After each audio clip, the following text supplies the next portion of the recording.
interesting is a word we could use. I don't know what we use for US politics at the moment. It's Wow. quite extraordinary. We're not far away from Iowa. I think Donald Trump may have just finished another rally. What do you make of it all? Well, I've just come back from the States and I spent 3 weeks there in Washington, New York, looking at what was happening. And I'll tell you, from the perspective of the anti-Trump section of the community, I think it's a bit worrying. I think Trump has actually got a fair bit of support amongst unlikely groups within what would normally be Democrat-leaning demographics. For example, he's picking up some support amongst young African American men, particularly, and in some Hispanic communities as well.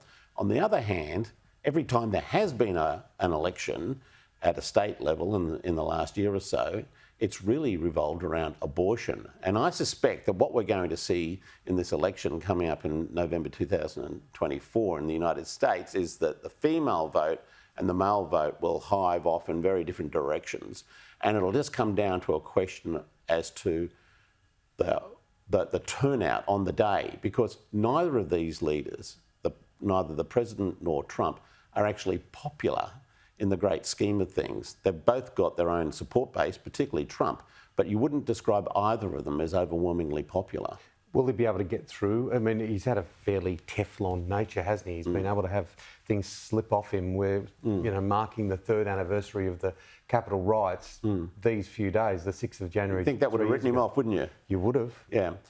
But in the United States, insurrection, division, violence, they're all part and parcel of the makeup of a country that's been like that basically since its inception. So it's not so different and difficult for American people to come to terms with those things as it is for Australians or British or people in other first world countries. So that's going to be a challenge for him if he does get convicted of any of those numerous court challenges that are before him at the moment.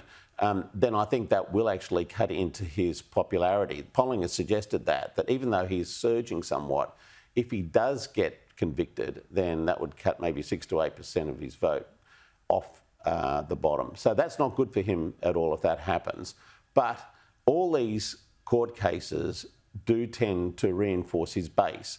And in the United States, we don't have compulsory elections. That's what happens. Yeah, he's been getting a sugar hit and on many occasions. Finally, how do you think the whole Colorado, Maine thing will play out, where they've banned him off the ballot sheet, and he's obviously approaching the Supreme Court to get that turned? I think that plays to his strengths, really, in a way. I mean, we've got a highly politicised judiciary there, despite all that talk about separation of powers, and it does err strongly on the Republican side.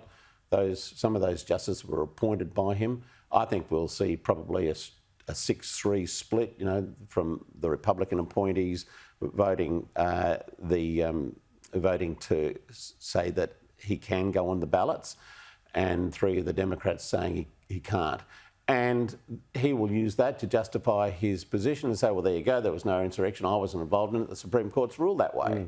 So I don't think these court cases necessarily cut against him in every situation. I think some of them actually build up his legitimacy in a way that you would have thought, if you were looking at this 3 years ago, would be virtually impossible. Any chance of a Haley comet? Any chance of Nikki Haley just taking the inside running here? Only if he doesn't run for whatever reason. Yeah.